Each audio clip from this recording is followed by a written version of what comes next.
الحمد للہ رب العالمین والصلاة والسلام علی اشرف الانبیاء والمرسلین وعلی آلہ واصحابہ اجمعین اما بعد فاعوذ باللہ من الشیطان الرجیم بسم اللہ الرحمن الرحیم وما آتاکم الرسول فخذوہ وما نہاکم عنہ فانتہوا صدق اللہ مولانا العظیم۔ آقا دو عالم صلی اللہ علیہ وسلم جو تمہیں عطا کریں وہ لے لو، اور جس سے وہ روک دیں رک جاؤ۔ پورے کا پورا دین اگر آپ سمجھنا چاہیں تو اللہ کی کتاب میں سے ان دو الفاظ کے اندر موجود ہیں، اور آقا دو عالم صلی اللہ علیہ وسلم کی شخصیت کو دیکھتے جائیں اور اپنی زندگی کے ٹریک کو صحیح کرتے جائیں۔ رسول پاک صلی اللہ علیہ وسلم کیا رویے رکھتے تھے لوگوں کے ساتھ، وہی رویہ آپ اور میں اپنانا شروع کر دیں تو یہ فخذو کے حکم میں آئے گا کہ اللہ کے رسول صلی اللہ علیہ وسلم نے یہ رویہ دیا، ہم نے وہ رویہ لے لیا۔ اور جو ایسے امور ہماری جسموں کا یا ہماری شخصیات کا حصہ ہیں جو رسول پاک صلی اللہ علیہ وسلم کو نہیں بھاتے، وہ اللہ کو بھی نہیں بھاتے، وہ نہج کے حکم میں آئیں گے۔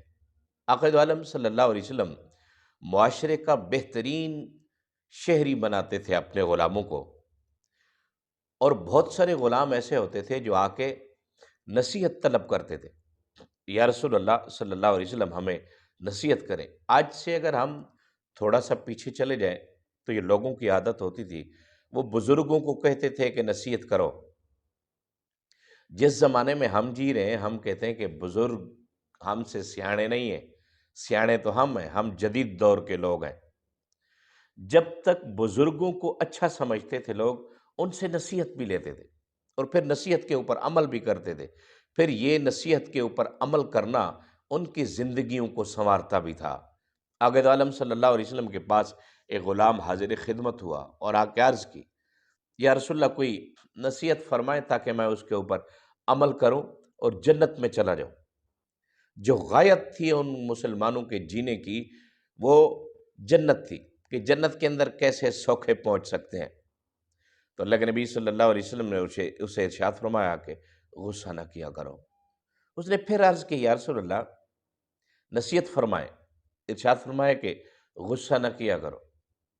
تیسری دفعہ اس نے عرض کی کہ یا رسول اللہ نصیحت فرمائیں تاکہ میں اس کے اوپر عمل کروں اور جنت میں چلا جاؤں۔ تو ارشاد فرمایا کہ غصہ نہ کیا کر، اس لیے کہ وہ شخص غصے کی طبیعت کا تھا۔ اس کے لیے جو اہم ترین راستہ تھا وہ غصے کو ختم کرنا تھا۔ غصہ ختم ہوگا تو اطاعت رسول ہوگی، غصہ ختم ہوگا تو رسول پاک صلی اللہ علیہ وسلم کے امتیوں کے ساتھ اس کا رویہ اچھا ہوگا۔ اور آقا دو عالم صلی اللہ علیہ وسلم نے ارشاد فرمایا کہ پہلوان تم میں سے وہ ہے جو غصہ پی جاتا ہے۔ کسی کو گرا دینا یہ تو جانور بھی گرا سکتا ہے۔ دو جانور آپس میں لڑ رہے ہوں، ایک جانور دوسرے جانور کو گرا دیتا ہے، اس لیے کہ دوسرا جانور غصے میں ہوتا ہے۔ کسی کو گرانا غصے میں، یا کسی کو نیچا دکھانا، کسی کو ایج دکھانا، یہ تو جانور بھی کر سکتا ہے۔ پھر ہم مسجود ملائک کیوں آئے؟ ہمیں تو اللہ تعالیٰ نے مسجود ملائک بنایا، خلق تو بے ادیہ کی صفت کے ساتھ متصف کیا۔ پھر ہمارے اندر جو ایک خوبصورتی اور رسول پاک صلی اللہ علیہ وسلم جیسا جینا ہمارے اندر کیوں پایا جاتا ہے کہ اگر ایک بیل بھی غصے کو نہ پی سکے اور ایک انسان بھی نہ پی سکے، پھر اس جانور اور انسان کے اندر کیا فرق رہ جائے گا؟ پھر تو ہم تو ایسے معاشرے میں جیتے ہیں جہاں ہمارے غصے بھی آرٹیفیشل ہیں۔ کمزور بندے کے اوپر غصہ آتا ہے، طاقتور کے اوپر تو غصہ آتا نہیں ہے۔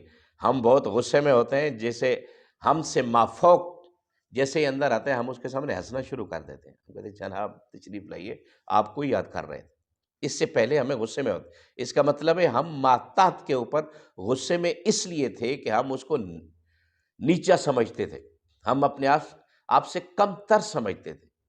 آپ کو کسی کے اوپر غصہ آتا ہے اور آپ غصہ پی جاتے ہو سنت سمجھ کر، رسول پاک صلی اللہ علیہ وسلم کی نصیحت سمجھ کر، آپ امید رکھیں اپنے اللہ سے کہ قیامت کے دن اگر اللہ کو بھی غصہ آپ کے اوپر آئے گا، اگر اللہ کے بندوں کے اوپر آپ نے غصہ نہیں نکالا ہوگا، پی گئے ہوں گے غصہ، تو اللہ کا جو عذاب کے اگر ہم مستحق ہو بھی گئے قیامت کے دن، اللہ کی ذات ہمارے اوپر غصے میں بھی اگر ہو، تو اسی ایک سنت کو زندہ کرنے کے بل بوتے کے اوپر اللہ تعالیٰ اپنا سارا غصہ ختم فرما کے جنت کا مستحق قرار دے دے گا۔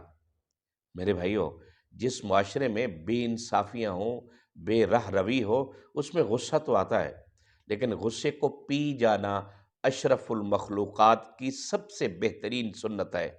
اللہ تعالیٰ ہم سب کو اپنے جسموں میں، اپنی طبیعت میں، اپنے مزاج میں مزاج رسول اپنانے کی توفیق عطا فرمائے۔ وآخر دعوانا ان الحمد للہ رب العالمین۔